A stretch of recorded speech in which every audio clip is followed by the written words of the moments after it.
Good evening and welcome everybody, and welcome to what is called tonight the RaceFace GT3 Sprint Series. And with the GT3 cars on tracks tonight, we'll also have the Genisus Extreme Sim2Real cars, which is the BMW M2 TCX car. So tonight, yet again, as we got used to on Wednesday nights, it is mixed class racing with the GT3 cars and the slower M2 cars on the track.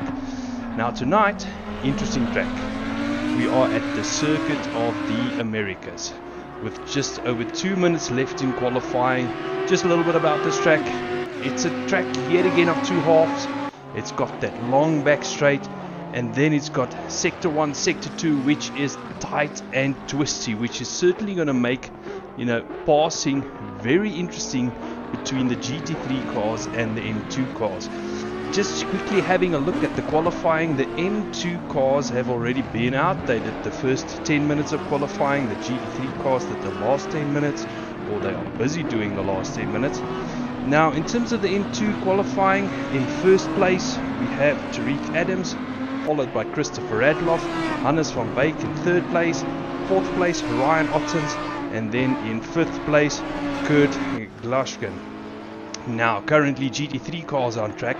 Currently quickest on the track in pole position we have Bego Grobler, followed by Gideon Renner, Mac van der Merwe, Daniel Rowe in fourth place, Morgan McCall in fifth place, Henry Meyer sixth, and Daniel de Mastos Petro in 7th, Christian Venter in 8th, Peter Oosthuizen in 9th, and Bernard Barkhuizen in 10th place.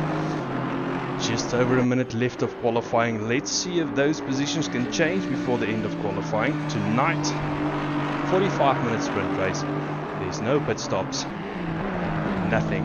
It's just pure racing, start to finish. So in terms of strategy, because there is no pit stops, guys might decide to take it easy the first couple of laps, hang a bit back, save their tires for the end of the race, or they might take that gamble, go all out the first couple of laps, try and get that track position, and then try and maintain it toward the end of the race.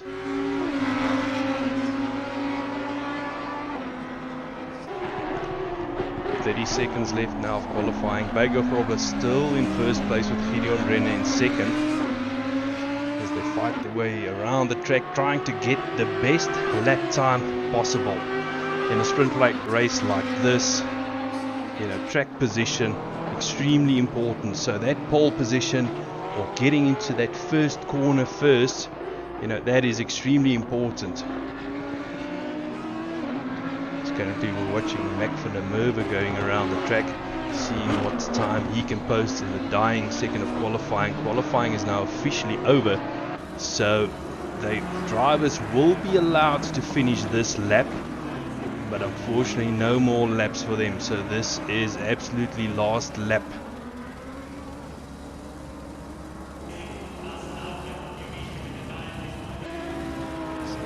Like it's only Gideon Renner and about Mac van der Merwe out on track still, trying to better their times. Maybe they're up on their deltas, the two Audis. As we see, looks like Mac van der Merwe in the background deciding to pit, so he's not bettering his time. Gideon Renner goes across the line, unable to grab that first place from Bego Grobler.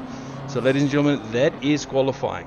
First place we've got Bego Grobler, second place Gideon Renner, third place Mac van der Merwe, fourth Daniel Rowe, fifth Henry Meyer, sixth is Morgan McCall, seventh Daniel de Matos Petro, eighth Christian Venter, ninth Peter Oosthuizen, 10th Bernard Barkhuizen. That rounds out the top 10. It's going to be a busy track tonight with 39 cars in total on the grid. That is both GT3 cars and the BMW M2s. As we now wait for the time to tick off to the end of qualifying, and then the cars will go to the grid.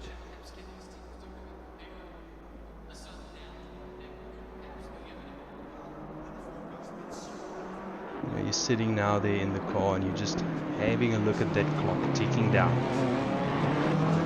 Nothing left you can do. You can't go any quicker. You've been assigned your grid spot. now it's just waiting for the race to get started.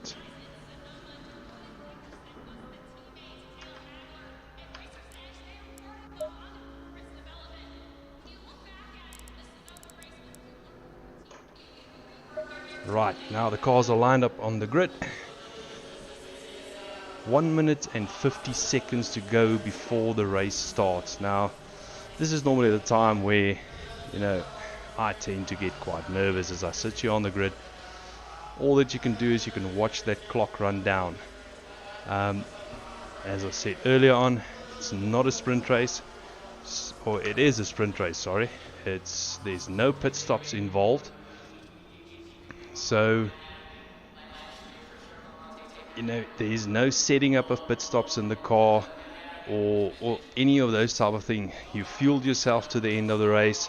So now the only thing you can do is focus on the track ahead.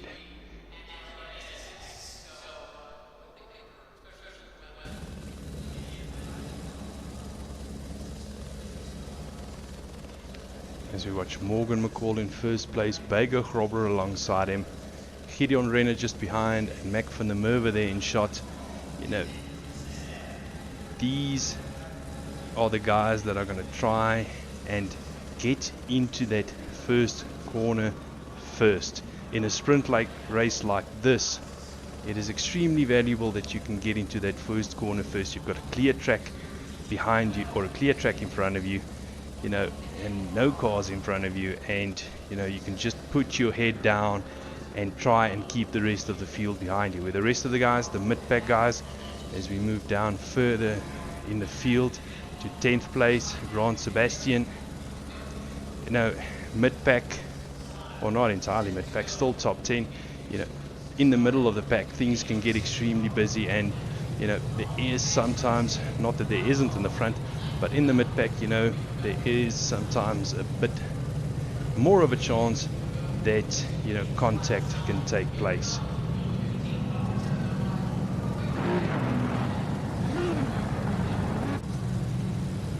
Having a look at the M2 field, they are lined up right behind the GT3s in pole position, as I said there, Tariq Adams, behind him Christopher Radloff, Hannes van Beek. You know, these guys, you know, will we see the same type of close battles that we have seen, you know, during the last two races, tonight being round 3 of the championship? Will there be again a close battle between the likes of Tariq Adams and Christopher Radloff? As the cars start their formation lap, one full lap of the circuit tonight, they will use this to try and warm the tires, try and, you know, get some temperature into those brakes. The last thing you actually would want to do is arrive at that turn 1 and, you know, you have cold brakes, and you know, that horrible feeling of the car not wanting to slow down. As you can see here in the formation lap, the cars can go through each other, so contact is not possible. You know, they can actually run through each other without picking up any damage or any contact whatsoever. But in pole position, Morgan McCall trying to warm up the brakes as well. You will see him accelerating and braking, trying to get heat into those brakes. Same as Bago Grobler behind him, you know, accelerating and braking. Try to get that heat into the brakes to have that braking ability come turn 1.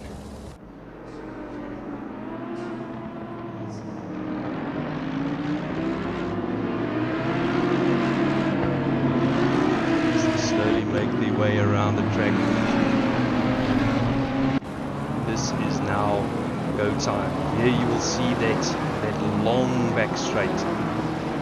This track is one of those, for me personally, it's one of those tracks where I literally slam the car to the ground as high of a downforce as possible. Only problem with that is you give up a little bit of, sometimes a lot of straight line speed down this back straight, but through the rest of the course, as you see Morgan McCall go through here, you'll see the rest of the course very tight and twisty, a lot of tight corners, a lot of accelerating out of corners, or not accelerating in a straight line, you know, which might upset the rear end of the car. That's why I like to have a car that's relatively planted, so that you can get on that power early without, you know, the back end squirming or complaining too much and potentially losing the rear of the car. So not long to go now, just a couple of more corners to go, and we can get this race started. Looking forward to 45 minutes of, you know, pure action, close racing, and you know, battles normally in this type of racing, up and down the grid. You know, in this type of race, it doesn't matter if you're in the front, in the middle, or the back. There's normally a battle to be had somewhere. As we now see Bego Problem moving alongside Morgan McCall. We've got Gideon Renner, Mick van der Merwe following them closely behind, as they slow the cars down to 70 kilometers an hour, holding that speed, waiting for that green light to go so they can get on the power. Keeping it steady.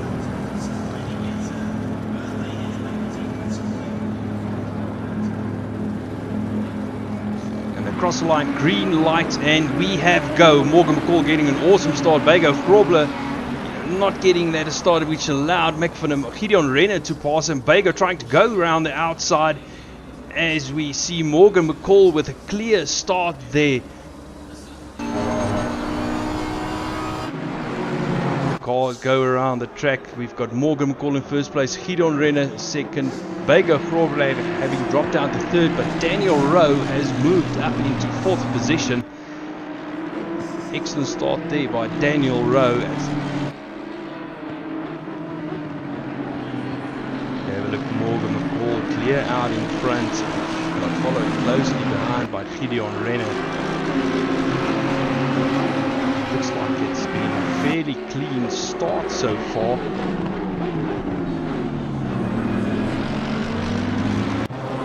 Having a look at the M2 cars, and Christopher Radloff and Tariq Adams having an absolute battle. As Tariq Adams looking on the inside and making the pass there on Christopher Radloff, as they now go onto this long straight running side by side there. Let's see at the end of the straight who will come out tops. In third place in this class we've got Michael LaRue. This stage, Christopher Radloff and Tariq Adams, you know, pulling out a little bit of a gap, but side by side as they go in through here. And let's see if Tariq Adams, nope, they're going to continue going side by side. They just drive around side by side around the circuit, shall we? Going into this tight and twisty section, it looks like Tariq Adams is just keeping in front, with Christopher Radloff tucking in behind him.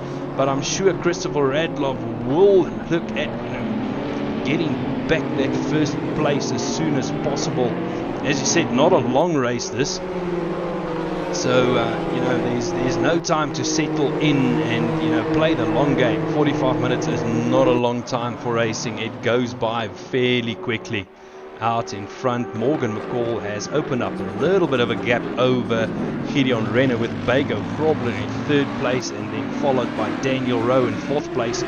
So out in front, it looks like the top 4-5 have opened up a little bit of a gap over the rest of the field, as we see Henry Mayer making his way around the track. Tonight, a lot of Audis on the track. It seems like this new Audi Evo 2 is a firm favorite amongst the guys. Certainly a car with good rotation, but personally I tend to like, you know, the front wheel drive cars a bit more. Cars like the Mercedes and especially the Aston Martin are very close to my heart. As we have a look for this battle of second, third, fourth, fifth, sixth. They've opened up a little bit of a gap over Christian Venter running in 7th place. Lovely looking pink Ferrari is driving there. As we have a look at Mick van der Merwe having a look there on the inside. Just a little look, just to to let Daniel Rowe know that he's there. I think, you know, it's putting the pressure on and hoping that, you know, he can force him into a mistake.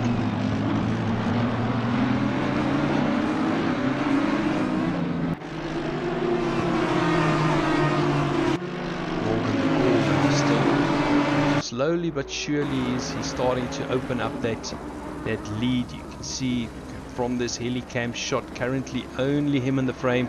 As we have a look back at the rest of the field, now from Morgan's perspective, you know, he would actually like for the guys second, third, fourth even to get into that battle, you know, because that will slow them down as they battle their way around, where he's got a clear track in front of him, now starting to get a clear track behind him as well. So, you know, that will actually allow him to pull, you know, even a bit of a bigger gap and allow him some breathing room.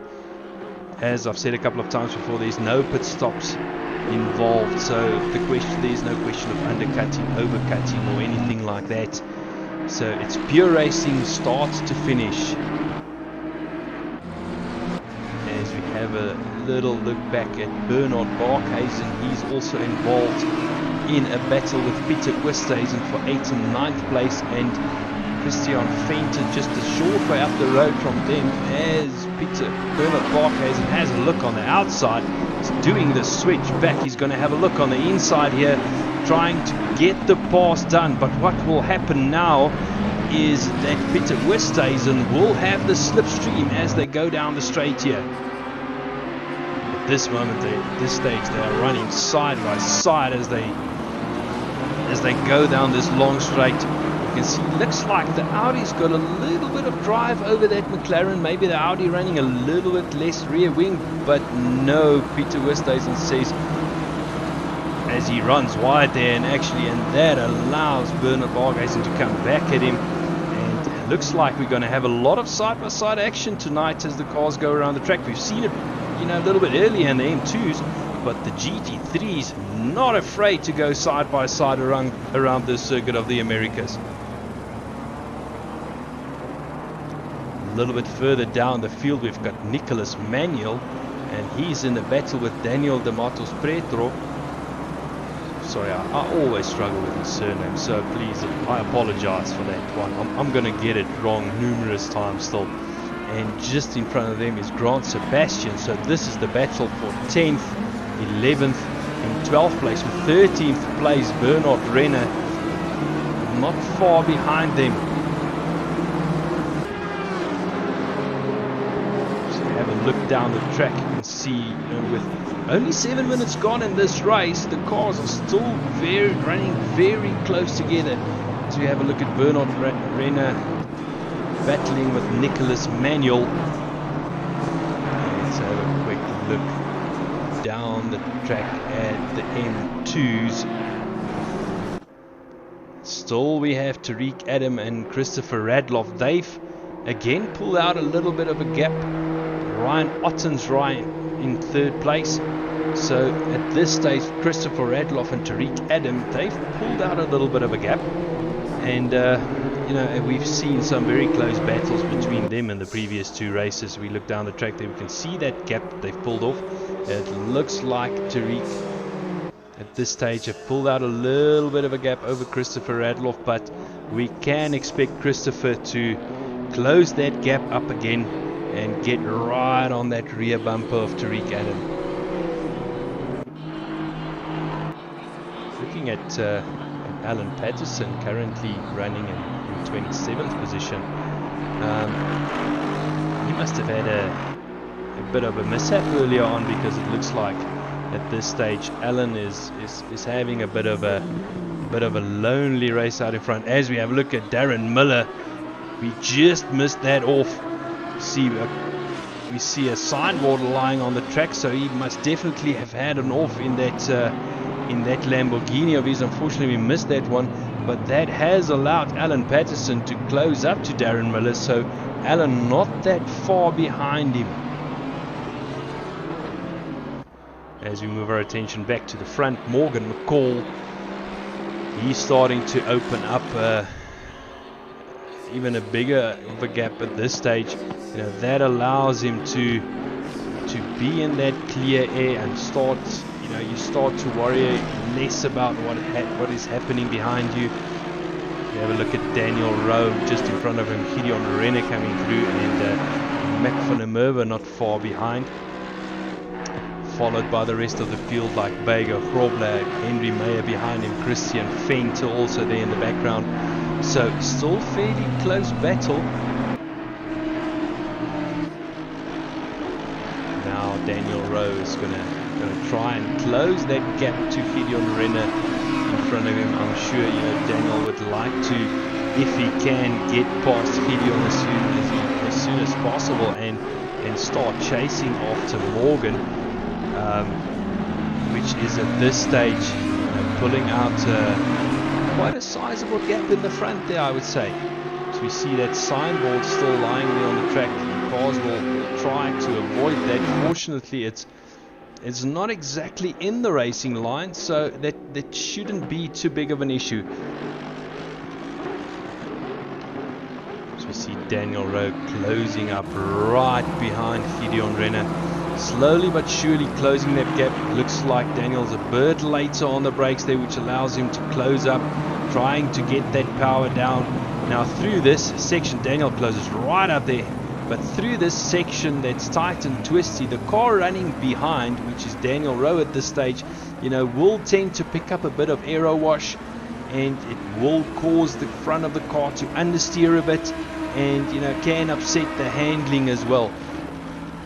As we look at Daniel and Gideon battling around the track, Daniel definitely closer now as they go through the last corner, closing up right behind him. He's going to try and tuck up in that slipstream and try and make the pass into turn one. Turn one of, you know, is one of the I would say easiest passing places. The other easy passing places at the end of the back straight.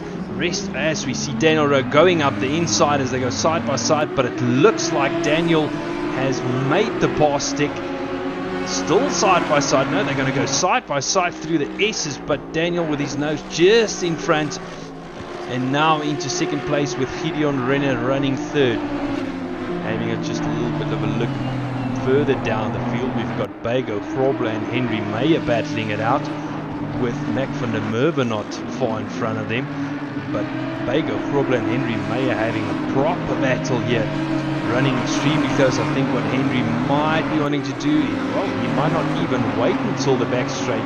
He's going to try and make the pass before, but don't know if it's going to stick. Might be, oh, it looks like it was a bit late on the brake there, and that's going to hurt his drive out the corner.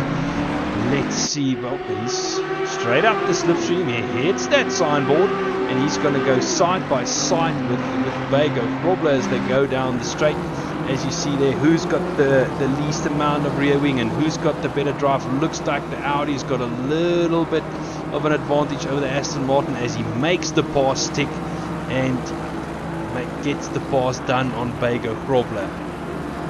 Bego, as we go in car with him, quickly have a look and see he's busy on that steering wheel. The Aston complaining as he puts the power down.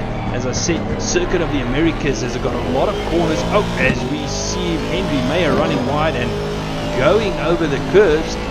Audi jumping around a bit, but as what I wanted to say, that it looks like the rear end of the Aston it's not all that settled.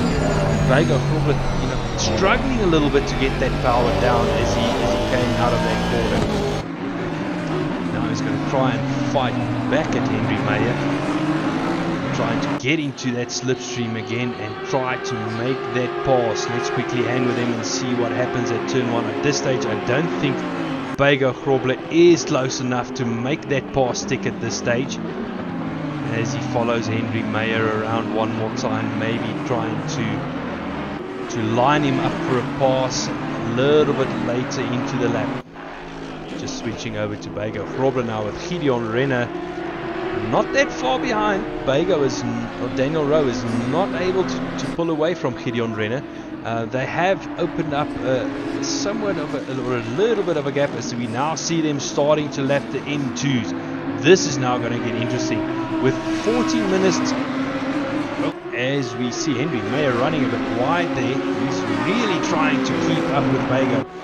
But 14 minutes gone, they're already starting to catch the M2s. Now, if there is one place where you want to catch an M2, it is down this long back straight. So the guys on the back of the M2s now, as we, guys like Bernard Bankhuizen, Christian Fencer, they're catching the M2s on that long pit straight. Now, in terms of top speed, the GT3 cars have got a good 40 to 50 kilometers an hour over these M2 cars, so you'll see them breeze past quite easily.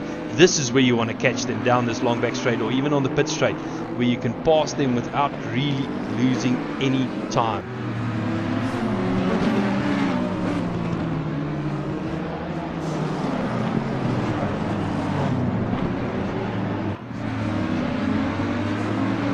Moving back to that battle at the front. One or two mistakes from Gideon Renner. We've seen him running wide once or twice, going over the curbs, touching the grass. That has allowed Daniel Rowe to just open up a little bit of a gap. Nothing to get comfortable yet, but he will not be under that much pressure as we see them now starting to really move through this M2 field. Morgan McCall out in front, negotiating his way past all the M2s. Now these GT3 cars have got so much more drive out the corners. See him running over the rumble strips, trying to get past the M2 cars before he reaches this SS section that tightens up on you. The one corner, is slightly more tighter than the previous one, so you slow the car down through them. And now going, as we see through this left-hander behind that M3, Morgan McCall just being patient and then laying the power down as they get out of the corner, which allows him to get past that M2 fairly comfortable. Just want to move back to the M2 battle. We've seen now Tariq Adam and has opened up a little bit of a gap over Christopher Radloff, which Christopher Radloff will see Morgan McCall in that big GT3 car behind him. Just look how much bigger that GT3 car is than the M2. Tariq Adams, a little bit of a gap that he's opened up. Second place in the class, we've got Christopher Radloff. Third place running Ryan Ottens. Ryan Ottens now has one of the GT3 cars behind him, so just holding his line, and that allows the GT3 cars to pass safe, not having a breather as the rest of the GT3 field storms up on him. Fifth place, we got Michael Rue also in a battle with looks like Cody Sherritt, and they now in the middle of this GT3 battle as well. As you can see, Bago Frobler there negotiating the traffic as well. It's a bit more of a difficult place to catch those M2s, as you see in the background. Bernard Bankhuizen running a bit wide. They're trying to negotiate the traffic there, because as I said, previously, Circuit of the America, bit of a track of two halves. You've got this pit straight, you've got that very long back straight, but the rest of the field, or the rest of the track, sector 1, sector 3, passing can be a bit difficult there, and when you meet up with these M2s in those tight and twisty sections, it can get a bit interesting and can make life interesting between the M2s and the GT3s. Just moving back to the front, as we see Daniel Rowe has now opened up an even bigger gap over Gideon Renner, so that pressure's now relieved. He can now start focusing more on what's happening in front of him than what's behind him, and he will try and close this gap between himself and Morgan McCall. As we have a look back from Morgan McCall's car, you can see Daniel Rowe there in the distance. I'm sure he might even be able to just see him in his rearview mirror, so he will know he's there. Daniel Rowe most definitely will be able to see Morgan McCall ahead of him on track, and he will try and close that gap down to try and get onto the back of that big Mercedes. We have a look at John Ray Buerta. He's in a battle with Dean Kabasa, and it looks like they've just gotten past one of the M2s, but just in front of him, Dean Kabasa, John Ray Buerta not far behind him, and in the background there, you can see WT Buerta as well. I must say, this BMW of Dean Kabasa, it's a pretty awesome livery he's driven. It really stands out. I love the colors, but pretty sure Dean's not worried about the colors at this stage. He's doing his utmost best to keep Andre Buerta behind him, as we see WT Buerta not far behind him. He will try and close the gap up to them. I just want to stick with this battle as we see them passing the M2s there and actually going side by side, because what Dean Kabasa did, he went around the outside, and Andre Buerta, he went around the inside, and that is actually allowed to it's allowed him to close up that gap with Dean Kabasa. But well raced there by the both of them. Just moving our attention back to the front of the field as we see Morgan McCall. He's still extending that gap over Daniel Rowe. So at this stage, with 25 minutes to go, Daniel unable to close that gap. Gideon Renner, he has fallen back a bit, and Mac van der Merwe in 4th place with Henry Meyer right behind him. So this looks like it's going to turn out to be a nice little battle as we see Henry Meyer and Bago Frobler. I think Bago's going to try and get into that slipstream and yet again try and line him up for a pass into the corner after this long straight. But at this stage, I think Bago Frobler still a little bit too far behind. The toe not quite coming into effect.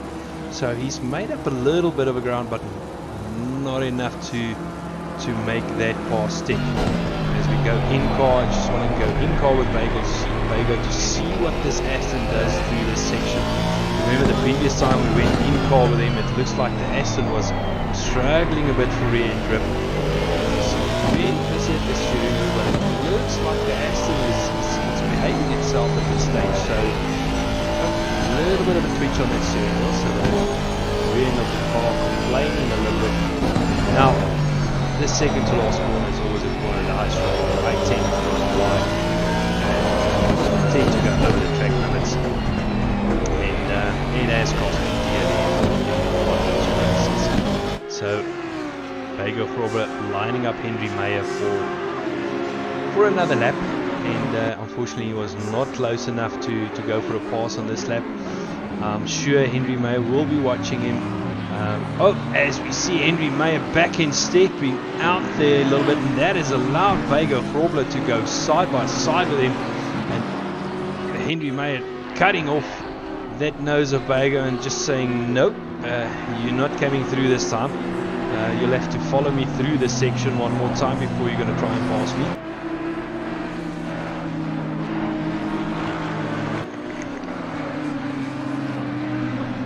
This is a fairly technical section to go to. You need to get your entry into that corner right so you can accelerate out of it.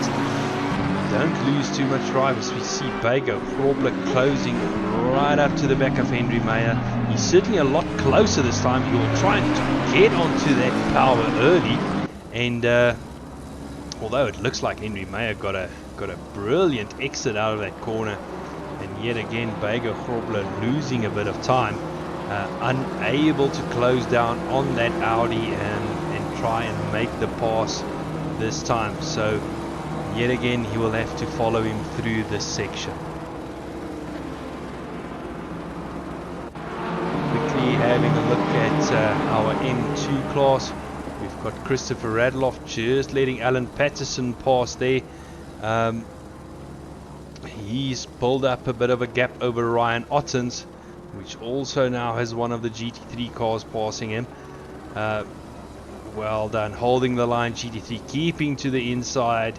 That's how you do multi-class racing. The one thing people must remember, we've got two different classes on track. There's two different races essentially going on. So it's a matter of respect. The M2 drivers must respect the GT3 drivers. So you see a double pass, M2 keeping well out of the way there to let